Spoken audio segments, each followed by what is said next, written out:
A síndrome de Tourette é uma condição neurológica que causa movimentos e sons involuntários conhecidos como tiques. Embora seja frequentemente mal compreendida, é importante desmistificar a doença e oferecer mais informações para quem convive com ela. Para nos explicar de forma clara e acessível, convidamos o psiquiatra Dr. Alexandre Bassoli, que vai responder as principais dúvidas sobre a síndrome, seus sintomas, diagnóstico e também tratamento. Doutor, queria te agradecer para a gente falar de uma coisa que para muitos é algo totalmente desconhecido, mas é importante a gente tocar nesse assunto. Tudo bem? Boa tarde. Boa tarde, tudo bem? Muito prazer, obrigado pelo convite. Doutor, o que é a síndrome de Tourette? E aliada a essa pergunta, tem cura? Vamos lá. A síndrome de Tourette é uma síndrome neuropsiquiátrica. Ela é marcada, ela é caracterizada pela manifestação de tiques, né?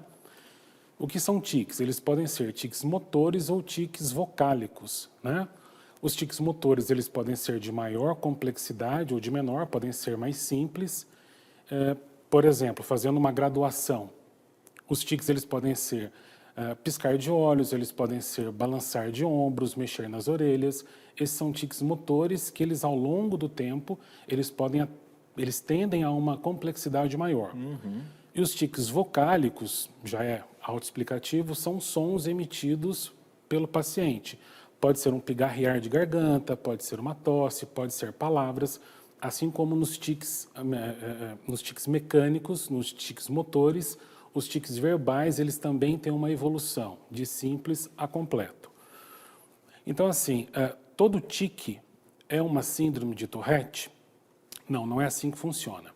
Os tiques motores, eles se manifestam de maneira simples e eles têm uma apresentação que a gente chama de crânio caudal. Existe uma evolução da doença se ela não for tratada, se ela não for devidamente tratada, e normalmente você vê a criança manifestando isso numa idade um pouco mais infantil, uma idade menor. Mais para frente eu vou comentar sobre isso, mas com o passar dos anos e sem o tratamento, isso pode agravar e a manifestação do Tourette é uma doença caracterizada por tiques motores e verbais, e ela precisa acontecer antes dos 18 anos. É isso que eu ia te perguntar. Bom, então nem todo mundo que tem tique é Tourette, correto? Perfeito. A manifestação ela tem que acontecer antes dos 18 anos, a gente chama isso de critério diagnóstico. Ela tem que acontecer antes dos 18 anos, ela tem que ter uma duração maior que 1 ano, e nesse 1 ano, a paciente não pode ficar mais que 3 meses sem alguma manifestação de tique. Falando da prática clínica, como que o paciente chega no consultório? Como eu disse, é uma idade já na infância, 6, 7, 8 anos, então o paciente ele é levado pelos pais, diferente de outros transtornos psiquiátricos em que o paciente, já numa fase mais adulta, ele procura o atendimento. Então, o que acontece o paciente ele é levado pelos pais e o pai, a mãe, normalmente, ele define o que o filho está apresentando dessa maneira. Ele fala assim, doutor, meu filho ou minha filha ela tem apresentado tiques, então o pai e a mãe do paciente, eles levam a criança para o consultório médico e isso tem que ser levado em consideração, que é um período de aproximadamente 1 ano, sem um período de ausência de sintomas de 3 meses e antes dos 18 anos. É assim que é classificada, é assim que é diagnosticada a síndrome de Tourette. E como é que é feito o tratamento, doutor? E aí eu vou unir 2 perguntas.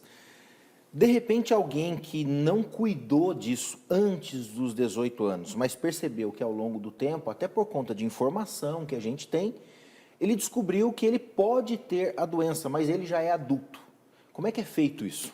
Vamos lá. O tratamento ele é multidisciplinar. Então, existe a necessidade de um tratamento com psiquiatra ou com neuropediatra, onde existe uma abordagem medicamentosa associada ao tratamento psicoterapêutico. Então, a terapia cognitiva ela é extremamente importante no tratamento da síndrome de Tourette. O usual é que o paciente procure o atendimento médico numa fase mais jovem, né? Eu ainda vou falar para vocês de como que é essa manifestação, o sofrimento que a criança tem, mas ainda que ela não se trate antes dos 20, 22 anos, existe tratamento, existe eficácia no tratamento após esse período. Lembrando que a doença ela tem que se manifestar antes dos 18 anos. Tem cura? Como todo transtorno psiquiátrico, não é uma doença que você trata simplesmente com medicamento e evolui para a cura, né? O Tourette ele é um transtorno mental e ele tem envolvimentos de pensamentos, ideias. Então, o que a gente diz na psiquiatria é que existe remissão de sintoma. Como é que é o tratamento quando ele acaba acontecendo junto com outras comorbidades, como o TDAH, por exemplo? Isso é muito interessante, né? Assim como na saúde, assim como nas doenças não mentais, não psiquiátricas, nós temos associações de patologias, é o que nós chamamos de comorbidades. Então, é comum na medicina clínica a gente observar hipertensão associada à dislipidemia, obesidade associada a diabetes. Na doença mental, no transtorno psiquiátrico, acontece a mesma coisa, nós temos comorbidades. Então, é muito comum nós termos síndrome de Tourette associada a TDAH ou a transtorno obsessivo compulsivo, e o tratamento tem que ser, no tratamento tem que ser feito manejo de maneira adequada, de forma que um tratamento não interfira o outro. Por exemplo, se você tiver associado, como foi sua pergunta, TDAH com Tourette, você trata a síndrome de Tourette, você vai tentando ali com a medicação, com a psicoterapia, minimizar e eliminar os sintomas, os tics, e com o passar do tempo você vai tateando ali a dose da medicação com psicoestimulante para o TDAH. É uma dúvida até de algumas pessoas de como que se faz esse tratamento se o psicoestimulante não vai interferir no tique, se ele não vai aumentar o tique do paciente. Pode acontecer isso? Pode, pode.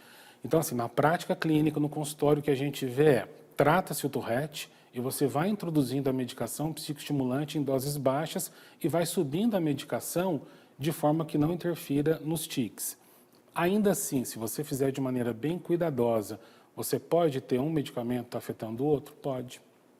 E aí a gente tem algumas outras medicações que não são as de primeira linha, por exemplo, se usa para tratar o TDAH, você pode usar metilfenidato, você pode usar lisdexanfetamina, você pode usar algumas medicações que são as de primeira linha para TDAH e tem aquelas de segunda linha, por exemplo, a bupropiona. Então, você tem outras opções terapêuticas medicamentosas que não são a primeira linha, que podem ter uma boa interface com o tratamento de Tourette. Entendi. Doutor, tem uma telespectadora que ela mandou uma pergunta. Ela tem um filho com a síndrome e ela mandou uma dúvida para a gente. A pergunta é a seguinte: em casos mais severos em crianças, quando a medicação e terapia não surtem efeito, qual a alternativa? A grande maioria de síndrome de Tourette, o tratamento medicamentoso associado à psicoterapia, ele tem uma excelente eficácia, tá? A neuromodulação, ela também acontece, outras medidas não medicamentosas, elas podem acontecer com um certo grau já de evidência de eficácia na diminuição na intensidade dos sintomas. Isso é muito interessante. Ainda que o paciente ele não tenha a remissão completa dos sintomas, algo que a gente busca na prática clínica é a diminuição da intensidade dos sintomas. Então, existem sim outras formas de tratamento. Existe um grupo que acaba sendo maior, tendo maior incidência desse transtorno em meninos ou em meninas? Sim. A gente percebe que a incidência ela é maior em meninos, a literatura diz que ela acontece até 4 vezes numa incidência maior em meninos do que em meninas, e a faixa etária, já que a gente está falando aí de quando acontece, a faixa etária ela acontece ali dos 5, 6 até os 14, com um pico ali em torno dos 7 anos de idade, a manifestação. Por isso até que eu disse que normalmente quem leva o paciente para o consultório é o pai e a mãe, assim como, diferentemente na depressão, na ansiedade, o paciente ele procura por si só um tratamento, um acompanhamento. Na síndrome de Tourette, a maioria esmagadora, o paciente é levado pelos pais. Mesmo sendo involuntário, principalmente em crianças, o paciente sofre com isso, né, doutor? Sim, vamos detalhar um pouquinho mais o tique, tá? De novo, o Tourette é uma síndrome, é um transtorno caracterizado pelos tiques, que são motores e verbais. E um detalhe importante, ele é involuntário, ele acontece em salvas. O que é isso, né? Uma quantia grande de crianças pode apresentar tiques durante algum momento de estresse, de ansiedade. Mas no Tourette não é assim que acontece. São tiques involuntários e que a criança tem muita dificuldade em controlar aquilo. A manifestação dos tiques, ela tem que ser involuntária e em salvas. Então, assim, de maneira bem didática, imagina que em algum momento você vai ficar sem piscar os olhos. Imagina que você vai ficar com os olhos abertos e você vai tentar ficar sem piscar. Após alguns segundos, você vai sentir uma necessidade exagerada de piscar os olhos e quando você fizer isso, vai ser seguido de uma sensação de alívio. Isso acontece com os tiques na criança que tem síndrome de Tourette. Ela tem um sentimento que antecede as salvas de tiques, então ela percebe que ela vai ser tomada por aqueles tiques e ela, em algum momento, ela tenta controlar aquilo e isso gera sofrimento para ela. Todo tique é Tourette? Não, ele tem que ser dessa maneira que eu falei, involuntário, em salvas, e ele tem que ser, ele tem essa antecipação da sensação de que vai acontecer e gera um alívio. Isso é tão difícil de ser lidado pelo paciente, pela criança, que às vezes em consultório a gente escuta o paciente ou a mãe do paciente, da criança, falar que em alguns momentos a criança tem que sair da sala de aula para procurar um lugar mais reservado, mais secreto, para ele poder fazer os tiques, para ele ter a sensação do alívio. Então, isso é um dado muito importante. Algumas crianças, a gente percebe nelas um isolamento social. Além dos tiques causarem, infelizmente, nessa fase de 7, 10 anos, a gente já vê as crianças com algumas atitudes de colocar apelido nos amiguinhos, de tratar de uma maneira mais discriminatória. Então, a gente tem uma idade em que as crianças começam com essas atitudes de segregar os coleguinhas ali na escola, no ambiente social. Em contrapartida, o paciente que tem Tourette, ele vai tender a um isolamento social, por vezes até em faltas acentuadas na aula. Então, é muito comum a gente perceber essa manifestação, esse sofrimento psíquico no paciente. O que a gente, doutor, como sociedade, pode fazer para apoiar as pessoas que têm esse transtorno? Então, primeira coisa é o entendimento do que é a doença, né? Infelizmente, algo muito comum que chega no consultório também é, infelizmente, o pai ou a mãe achar que o filho faz isso para chamar atenção. Então, às vezes, a gente chega a ver um paciente que já está ali com um comprometimento psicológico, por isso eu falei da terapia associada junto ao tratamento medicamentoso. A primeira coisa a ser feita é o entendimento da doença.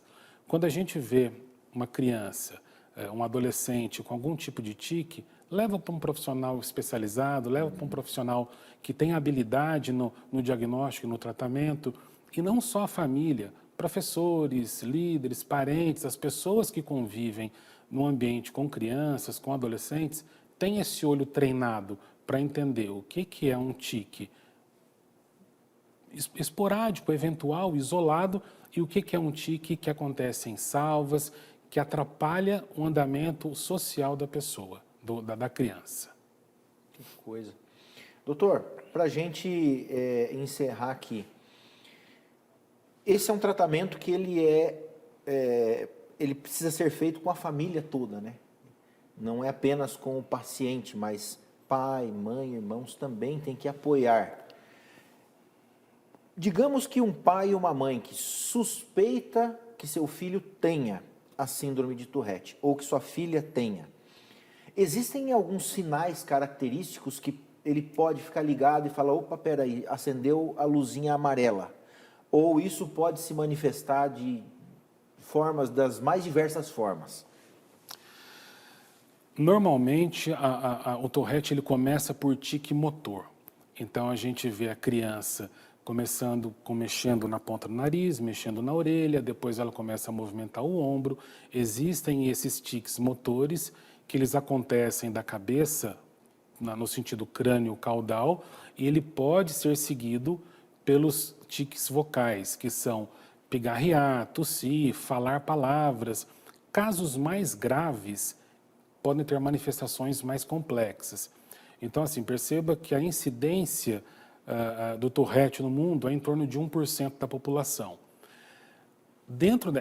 É uma incidência relativamente baixa. Dentro desse percentual de 1%, a minoria têm esses tiques mais complexos. Então, a gente não deve esperar que uma criança ela desenvolva, por exemplo, a coprolalia, ela desenvolva, que é o hábito de falar palavrões, ou de ecolalia, que é de repetir palavras. Essas são manifestações vocais mais complexas. Então, se você percebe, se quem está nos assistindo percebe que a criança ela tem tiques motores evolutivamente e que acontecem de maneira repetida e em salvas e que é incontrolável, já necessita da procura de um médico, de um especialista na área. Não são todas as pessoas, muito pelo contrário, a minoria dos pacientes com Tourette desenvolvem esses sintomas mais graves porque eles são evolutivos. Espera-se que antes dessa evolução o paciente já seja levado para tratamento. Doutor, eu queria te agradecer e já queria deixar o convite para você voltar aqui outras vezes, porque afinal de contas a gente também tem o compromisso de levar informação para a população de forma que isso seja convertido em qualidade de vida, né? E são informações que muitas vezes as pessoas acabam passando despercebido ao longo dos dias e que de repente uma pincelada aqui, uma coisa ali, a gente pode acabar ajudando, né, uma parcela da população que, como bem você disse, muitas vezes acaba sofrendo, né, não apenas de forma externa, né, não vem apenas, mas ele sofre internamente com esses problemas. Obrigado, viu, doutor? Sem dúvida, eu que agradeço. Gente, a gente vai ficando por aqui. Essa entrevista está lá no nosso canal no YouTube. Você abre a câmera do teu celular, escaneia esse QR Code que está aqui na tela. Você pode rever. De repente, se você conhece alguma família, alguém que possa estar passando por um problema assim, manda essa entrevista para ele. Com certeza, essas informações valiosas que o doutor deixou para a gente aqui, pode ser aí a salvação, pode ser aí uma condição melhor, uma qualidade melhor de vida para essa pessoa, tá bom? Mais uma excelente tarde para você. Fica com Deus. A gente se vê amanhã. Tchau, tchau.